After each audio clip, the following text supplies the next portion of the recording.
नमस्कार दोस्तों। यह कहानी पूरी तरह से काल्पनिक है। इस कहानी में दर्शाए गए सभी पात्र, घटनाएं, स्थान, संस्थाएं और परिस्थितियां केवल मनोरंजन के उद्देश्य से बनाई गई है। इस कहानी का किसी भी जीवित या मृत व्यक्ति, वास्तविक घटना, संस्था या स्थान से कोई संबंध नहीं है।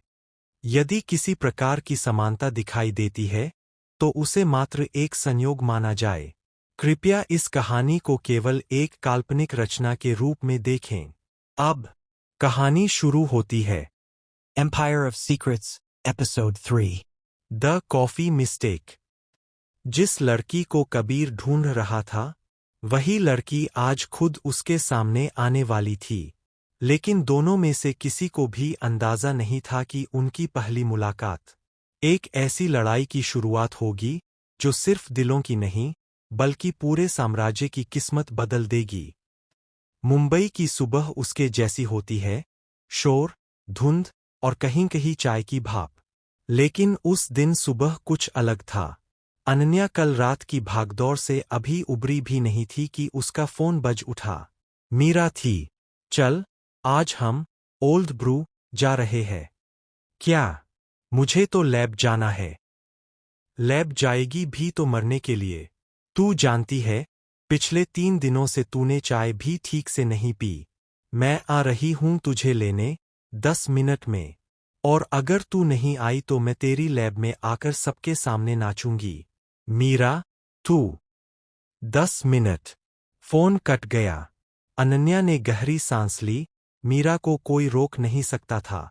उसने अपना सफेद कोट उतारा, एक साधारण नीली जीन्स और सफेद शर्ट पहनी, बालों को ढीला छोड़ा और चल दी। लेकिन जाते हुए उसने अपने पर्स में वह काली पेन ड्राइव छिपा ली, जिसमें प्रोजेक्ट कालीचक्र की पूरी रिपोर्ट थी। सुरक्षित रहने में ही समझदारी है। ओल्ड ब्रू कैफे मुंबई के बीचों बीच एक पुरानी इमारत में छिपा था। लकड़ी की कुर्सियां, मंद रोशनी, किताबों की अलमारियां और चाय कॉफी की महक जो आंखें बंद करने पर भी शांति देती थी। अनन्या ने एक कोने में जगह ली, जहां से बाहर का नजारा दिखता था। मीरा उसके सामने बैठी और उसके बगल में अजीत, उसका बॉडीगार्ड, जिसे अनन्या ने कल रात मीरा की फरमाइश पर रखा था। एक बड़े कद का शख्स, चेहरे पर हमेशा मुस्कान, लेकिन बगल में बैठी बंदूक उसकी जेब में छुपी थी। मीरा ने बैठते ही कहा, अरे अजीत, तुम इतनी जगह क्यों ले रहे हो? इधर खिसको, मुझे कॉफी रखनी है।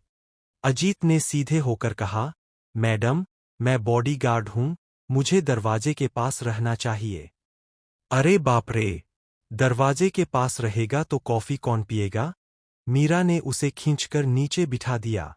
बैठ यहीं, अनन्या को कोई नहीं मार सकता जब तक हम दोनों उसके पास है। अनन्या हंस पड़ी। मीरा का यह अंदाज उसे कभी बूढ़ा नहीं होने देता। तू उसे परेशान मत कर, मीरा। उसका काम है। मेरा काम है तुझे बचाना, अजीत ने गंभीरता से कहा। मेरा काम है तुझे बचाना, अजीत ने गंभीरता से कहा, पर मीरा मैडम से बचना उससे भी मुश्किल है। मीरा ने अजीत को घूरा, तो मैं क्या करूं? तुझे कॉफी ना दूं? अजीत ने तुरंत सिर हिलाया। कॉफी दीजिए, मैडम, मैं चुप रहूंगा। अनन्या ने गर्म चाय का कप उठाया। उसकी उंगलियां कांप रही थीं। वह अब भी कल रात की घटनाओं से बाहर नहीं आई थी। वह खाली बैग, वह नोट और वह शख्स, कबीर, जो उसे भीड़ में ढूंढ रहा था। मीरा ने उसका हाथ पकड़ा। अरे, रुक। तू फिर वही कर रही है, सब कुछ सोच रही है। चल, बता क्या हुआ? कल रात क्या था? अनन्या ने उसे सब कुछ बताया। खाली बैग, नोट, हैदराबाद चौक की भागदौड़ और वह शख्स जो उसे देख रहा था, बिना यह बताए कि वह कबीर था। मीरा चुप रही। उसके चेहरे का रंग उतर गया। यानी, तूने असली रिपोर्ट बचा ली? हाँ। वो खाली बैग किसी और के हाथ लगा। किसी और यानी वही लंबा चौड़ा हैंडसम जिसकी शर्ट पर तूने कॉफी गिराई थी? मीरा की आंखों में चमक आई। मीरा, यह समय मजाक का नहीं है। मैं मजाक नहीं कर रही, मैं तो बस कह रही हूं कि किस्मत मजेदार है। पहले उसकी शर्ट, अब उसका बैग, तू तो उसकी जिंदगी में आ ही गई है। अनन्या ने चाय का घूंट भरा, उसके दिमाग में कबीर का चेहरा फिर से उभरा। उसकी आंखों में बर्फ थी, पर बर्फ के नीचे कुछ और भी था। उसी समय कैफे के दूसरे छोर पर एक निजी कमरा, जिसमें कोई आम आदमी नहीं जा सकता था। कबीर मल्होत्रा एक लंबी मेज पर बैठा था, उसके सामने 3 आदमी और उसके पीछे कार्तिक और रघुवीर। मेज पर एक लैपटॉप, कुछ कागज और 3 कप कॉफी थीं। कबीर की उंगलियां मेज पर थाप दे रही थीं, आदत से मजबूर। उसका मन आज कहीं और था, कल की उस लड़की के पास। वही जिसने बिना डरे मेरी आंखों में आंखें डालकर बात की थी। लेकिन वह अपने काम पर ध्यान केंद्रित कर रहा था, क्योंकि जो डील होने वाली थी, वह करोड़ों की थी। तो कबीर ने अपनी सीट पर पीछे झुकते हुए कहा, आप लोग मुझसे क्या चाहते हैं?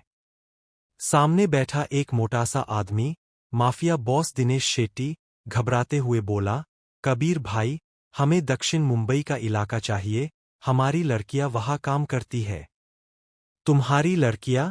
कबीर ने एक भौं उठाई, उसकी आवाज में बर्फ थी। तुम ह्यूमन ट्रैफिकिंग करते हो, शेट्टी, और तुम मुझसे वह इलाका मांग रहे हो। शेट्टी ने पसीना पोंछा। पर कबीर भाई, हम आपको 10% देंगे। 10%। कबीर ने आगे झुककर कहा, अपने शहर में तुम जैसे लोगों का 0% भी बर्दाश्त नहीं कर सकता।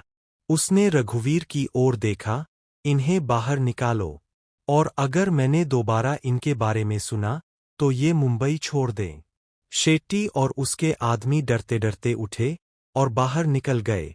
कार्तिक ने फुसफुसाया, सर, आपने तो उनका चेहरा ही काला कर दिया। मैंने उनकी हड्डियां नहीं तोड़ी, यह बहुत है। कार्तिक चुप हो गया। कबीर खड़ा हुआ, मुझे कॉफी चाहिए, मैं खुद ले आता हूं। रघुवीर ने कहा, सर, मैं भेज देता हूं। नहीं, मुझे अकेले चलना है। वह कमरे से बाहर निकला, उसका मन बेचैन था। कुछ उसे खींच रहा था, उस लड़की की तरफ, जो कल भीड़ में गायब हो गई थी। और तभी, जैसे नियति को यही मंजूर था, कबीर कैफे के मुख्य हॉल में पहुंचा, और उसकी नज़र उसी कोने पर पड़ी, जहां एक लड़की चाय पी रही थी, वही अनन्या। वह अपनी दोस्त के साथ हंस रही थी, उसके बाल हीले थे, उसके चेहरे पर सुकून था, लेकिन उसकी आंखें कहीं और थीं, जैसे वह किसी को ढूंढ रही हो। कबीर रुका, उसका दिल एक बार जोर से धड़का। वही, यहां, मेरे सामने। उसने अपने आप को संभाला और कॉफी काउंटर की तरफ बढ़ा। उसने 2 कप कॉफी ऑर्डर की, एक अपने लिए, एक कार्तिक के लिए। वह अपनी कॉफी का इंतजार कर रहा था, जब उसके पीछे एक आवाज आई, यह मेरी कॉफी है। कबीर ने पीछे मुड़कर देखा, अनन्या। वह उसके सामने खड़ी थी, उसकी आंखों में वही निडरता, जो कल थी। उसके हाथ में वही कप था, जो काउंटर पर उसके सामने था। क्या? कबीर ने कहा। यह मेरी कॉफी है, अनन्या ने फिर कहा, उसकी आवाज में हल्की झुंझलाहट थी। मैंने इसे 5 मिनट पहले ऑर्डर किया था, और आपने इसे उठा लिया। कबीर ने कप की ओर देखा, फिर अनन्या की ओर, उसके होठों पर एक मुस्कान तैर गई। तो अब आप कॉफी भी चुराने लगीं। कॉफी नहीं, मेरी कॉफी, अनन्या ने कहा, और मैं चोर नहीं हूं, कुछ लोग चुराते हैं, मैं नहीं। कबीर ने उसे कप बढ़ाते हुए कहा, तो कल आपने मेरी शर्ट क्यों चुराई? शर्ट? अनन्या ने भौं चढ़ाई, मैंने कल आपकी शर्ट पर कॉफी गिराई थी, वह चोरी नहीं थी। पर मेरा सुकून चुरा लिया, कबीर ने हल्की आवाज में कहा, और फिर उसे एहसास हुआ कि उसने क्या बोल दिया। अनन्या का चेहरा गुलाबी हो गया, उसने कप जल्दी से पकड़ा और मुड़ने लगी, और आपको सुकून चोरी करने की आदत है। कभी कभी, कबीर ने कहा, उसकी आंखें अनन्या पर टिकी थीं, खासकर तब जब मुझे कोई दिलचस्प लगता है। दिलचस्प? यह शब्द हवा में लटक गया। अनन्या रुकी, उसने पीछे मुड़कर कबीर को देखा, उसकी आंखों में बर्फ नहीं थी, बल्कि एक हल्की चमक, जो उसे कुछ कह रही थी। मैं तुम्हें कहीं देख चुकी हूं। लेकिन उसने खुद को संभाला। तो अब आप कॉफी पी रहे हैं या नहीं पी रहे? आपको क्या लगता है? मुझे लगता है आपको दोनों कप लेने चाहिए, अनन्या ने मुस्कुराते हुए कहा, क्योंकि मैं जा रही हूं। वह पलटी और अपनी सीट पर लौट गई। मीरा उसे घूर रही थी। क्या बकवास थी वह? मीरा ने पूछा। तूने उसे कॉफी दी और अब तू लौट आई। वह उसकी कॉफी थी, अनन्या ने कहा। मैं गलत थी। गलत? अरे, तूने तो सारी बातचीत ऐसे उड़ाई जैसे वह तेरा पुराना दुश्मन हो, पर उसकी आंखें। मीरा, बस कर। नहीं, मैं नहीं करूंगी। तू उससे बात कर रही थी, और तेरी आंखें, वह कुछ अलग थी। अनन्या ने चाय का एक और घूंट भरा और अपनी नजरें नीची कर लीं।